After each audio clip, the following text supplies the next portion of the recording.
आज की हमारी कहानी की शुरुआत होती है साल 2010 से। साल 2010 में मध्य प्रदेश के एक छोटे से गांव में मनीष कुमार नाम का एक 24 साल का लड़का रहता था। इसी साल मनीष ने वो अपना पोस्ट ग्रेजुएशन भी कंप्लीट कर दिया था और मनीष जॉब के लिए यहाँ वहाँ इंटरव्यू देना स्टार्ट करता है। लेकिन एक दिन मनीष के घर पर एक लेटर आता है जो कि इंडियन पोस्ट ऑफिस से था, जिसमें ये क्लियरली मेंशन था कि मनीष उसका सिलेक्शन इंडियन पोस्ट ऑफिस में हुआ था, जिसका एग्जाम मनीष ने पिछले साल यानी 2009 में दिया था।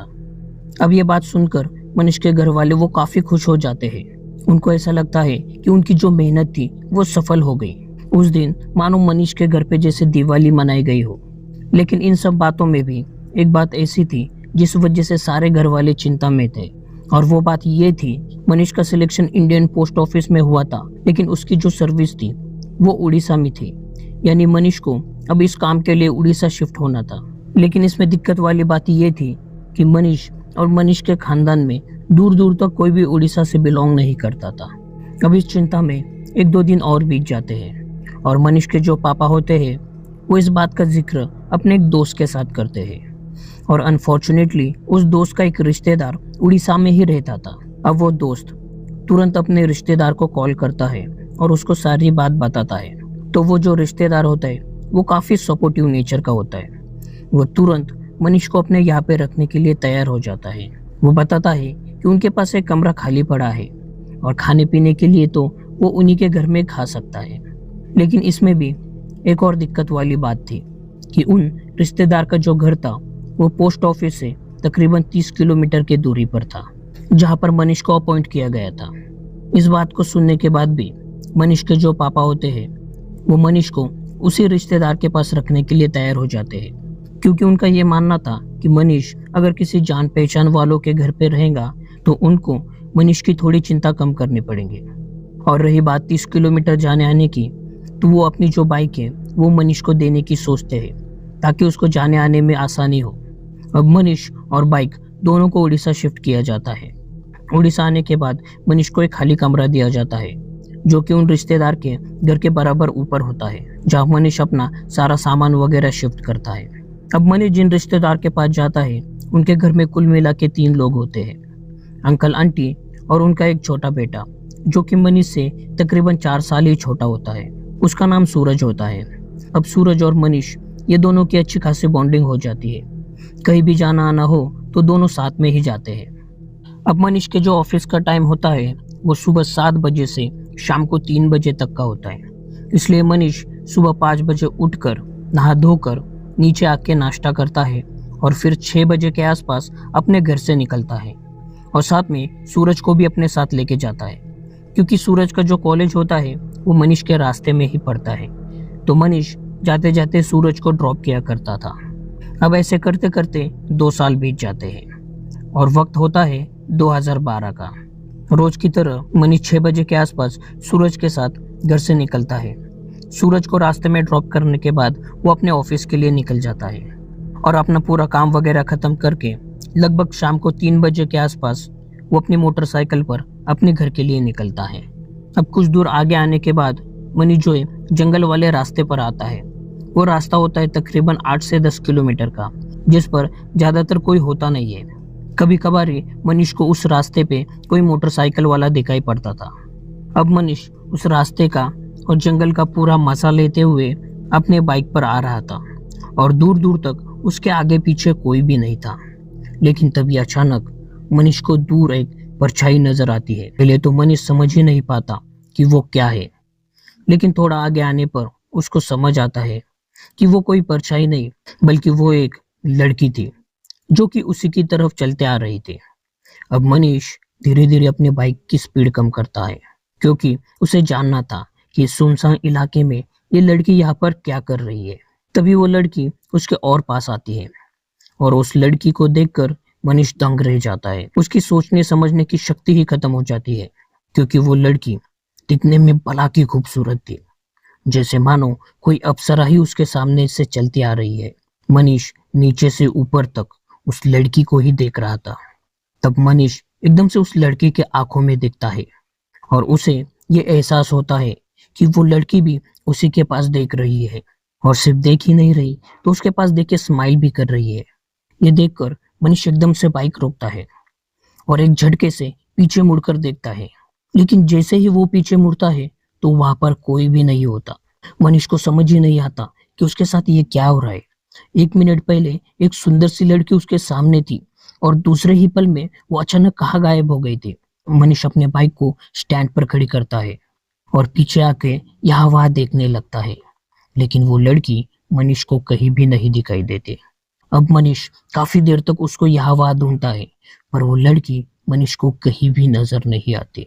मनीष फिर से अपनी बाइक को स्टार्ट करता है और अपने घर की तरफ चलने लगता है। रास्ते भर में मनीष के दिमाग में बस उसी लड़की का ख्याल था और ये सोचते सोचते मनीष का घर आ जाता है। घर पे आने के बाद मनीष खाना वगैरह खाकर अपने रूम में आराम करने के लिए जाता है। अब मनीष सूरज को सारी बात बताता है, लेकिन सूरज इन सारी बातों को हल्के में लेता है और मनीष का मजाक उड़ाते हुए कहता है कि भैया, आपकी शादी का समय नजदीक आ रहा है, इसलिए शायद आपको सब जगह खूबसूरत लड़कियां नजर आ रही है। अब जैसे तैसे वो दिन तो कट जाता है। दूसरे दिन मनीष रोज की तरह अपने ऑफिस के लिए निकलता है और दिन भर अपना काम वगैरह करके शाम को 3 बजे के आसपास अपने घर के लिए निकल पड़ता है। अब मनीष के दिमाग में कल की जो बात थी वो अभी तक ताजा थी, इसलिए वो फटाफट जंगल के उसी रास्ते पर आता है जहाँ पर कल वो लड़की उसको नजर आई थी। मनीष वहां पर आने के बाद अपनी बाइक स्टैंड पर लगाता है और वहीं पर बैठ जाता है। उसे ये लग रहा था कि कहीं ना कहीं से वो लड़की आज भी उसको दिखाई देगी, इसलिए मनीष काफी देर तक बाइक पर बैठकर उस लड़की का इंतजार करता है, लेकिन वो लड़की उसको नहीं दिखाई देती। अब काफी वक्त होने के बाद मनीष नाराज हो जाता है और अपनी बाइक स्टार्ट करके फिर से अपने घर की तरफ निकल पड़ता है। अब मनीष 1-2 किलोमीटर ही आगे आया होगा तो उसे एकदम से वही लड़की दिखाई देती है जो कि एक ऊंचे से टीले पर खड़ी थी। मनीष अपने बाइक के अर्जेंट ब्रेक लगाता है और अपनी बाइक को स्टैंड पर खड़ी करके उस टीले की तरफ भागना स्टार्ट करता है। और जैसे ही उस टीले के पास मनीष पहुंच जाता है तो वो लड़की वहां से गायब हो जाती है। कुछ मिनटों पहले जो लड़की मनीष को दिखाई दे रही थी अब वो वहां पर नहीं थी और दूर दूर तक देखने के बाद वहां पर कोई भी नहीं था। मनीष को ये बात काफी अजीब लगती है। वो फिर से अपने बाइक के पास आता है, अपनी बाइक स्टार्ट करता है और अपने घर की तरफ निकलता है। अब थोड़ी देर आगे आने के बाद मनीष को फिर से वही लड़की सड़क के किनारे खड़ी नजर आती है जो मनीष को ही देखकर स्माइल कर रही थी। अब मनीष एकदम से बाइक रोकता है और जैसे ही मनीष बाइक रोकता है तो वो लड़की भी एकदम से गायब हो जाती है। अब मनीष काफी डर जाता है। उसको समझ आता है कि ये कोई नॉर्मल बात नहीं है। उसको जो लड़की दिखाई दे रही है वो असल में कोई लड़की है ही नहीं। मनीष तेजी से अपनी बाइक भगाना स्टार्ट करता है और कुछ कुछ देरी पर मनीष को बार बार वही लड़की नजर आती है। जब तक मनीष घर पर पहुंचता है तब तक मनीष को तकरीबन 4 से 5 बार वो लड़की नजर आती है। मनीष काफी डर जाता है। वो अपनी बाइक खड़ी करके एकदम से घर के अंदर भागते जाता है और अपने रूम की दरवाजे वगैरह बंद कर लेता है। अब मनीष बाइक पर इतनी तेज आने के बाद भी पूरा पसीना पसीना हो चुका था। मनीष अपने बेड पर लेटा ही होता है, तभी अचानक दरवाजे पर ठक ठक की आवाज आती है। मनीष डर जाता है और अंदर से पूछने लगता है कि कौन है। तभी बाहर से सूरज आवाज देता है कि भैया मैं हूँ, दरवाजा खोलिए। तब मनीष दरवाजा खोलता है और जब सूरज मनीष को देखता है तो 1 मिनट के लिए सूरज भी हैरान हो जाता है क्योंकि मनीष पूरे पसीने से लथपथ हो चुका था। अब सूरज मनीष को पूछता है कि भैया आपके साथ ये क्या हुआ, आप इतने डरे हुए क्यों दिखाई दे रहे हो। तब मनीष सारी बात जो है वो सूरज को बताता है। सूरज मनीष को लेकर तुरंत हनुमान जी के मंदिर जाता है। वहां हनुमान जी का आशीर्वाद लेने के बाद सूरज मंदिर के पुजारी से मिलता है और उनको आज की सारी बात बताता है। अब वो पुजारी जो होते हैं इसे सिद्धि प्राप्त बाबा को जानते थे। पंडित जी सूरज को एक पता देते हैं और कहते हैं कि कल सूरज उगने से पहले तुम्हें उस बाबा के पास जाना है, वरना बहुत बड़ी मुसीबत आ सकती है। सूरज और मनीष पंडित जी के पैर छूकर अपने घर की तरफ वापस आते हैं और दोनों खाना खाकर ऊपर के कमरे में सोने चले जाते हैं। अब रात के तकरीबन 12 से 1 बज चुके थे और मनीष जो है वो गहरी नींद में था।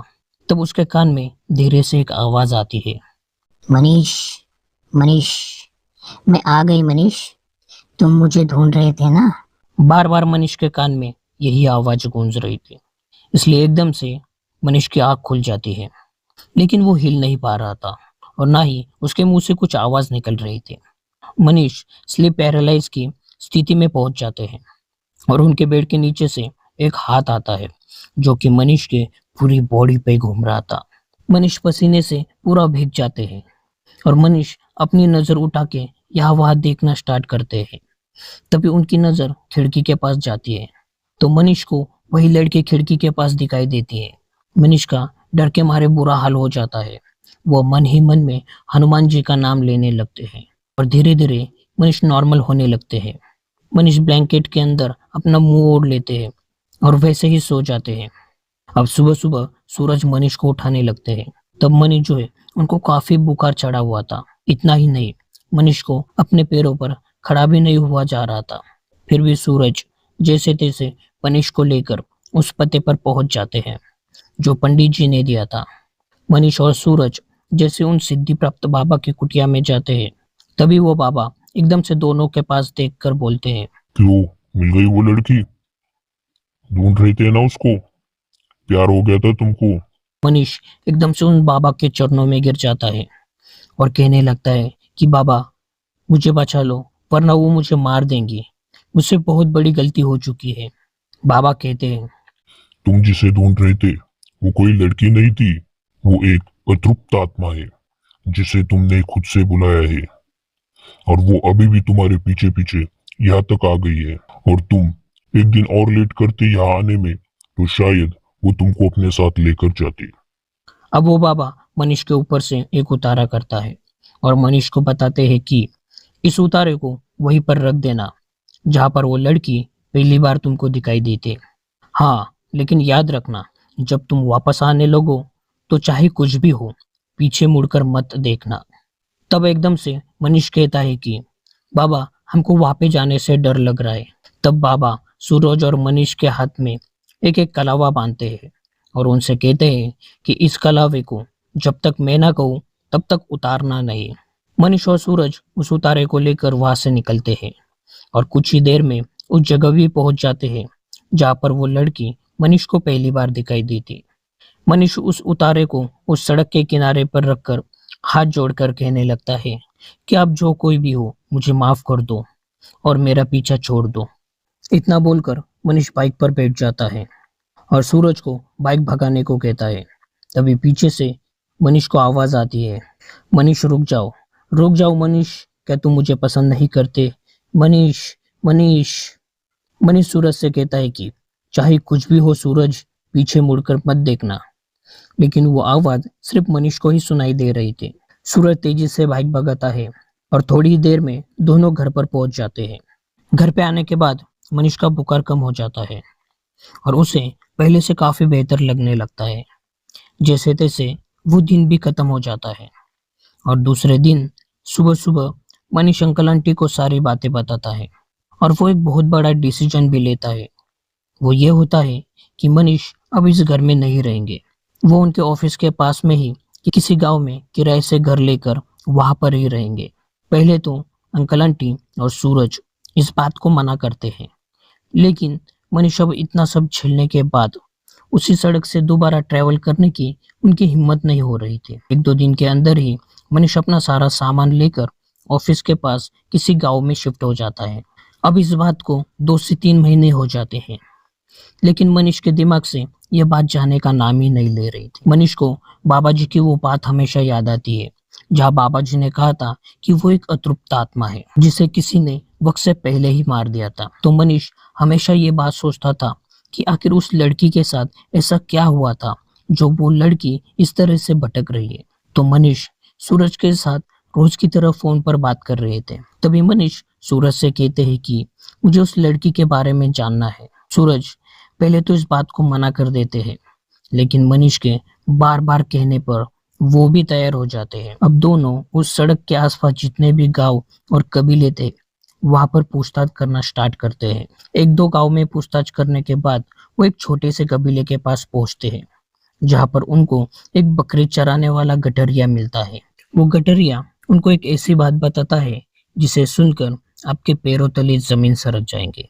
वो गठरिया बताता है कि आज से करीब 2 साल पहले सुनीता की शादी उसके मामा के एक लड़के के साथ हुई थी। तब सुनीता की उम्र सिर्फ 16 साल थी और सुनीता का जो हस्बैंड था वो दिहाड़ी पर यहाँ वहाँ काम किया करता था। दिन भर काम करने के बाद उसे जो पैसे मिलते थे उससे वो शराब पीता था और रात को घर पे आने के बाद वो सुनीता को बहुत बुरी तरह पीटा करता था। घर में वो कभी सुनीता को पैसे भी नहीं दिया करता था।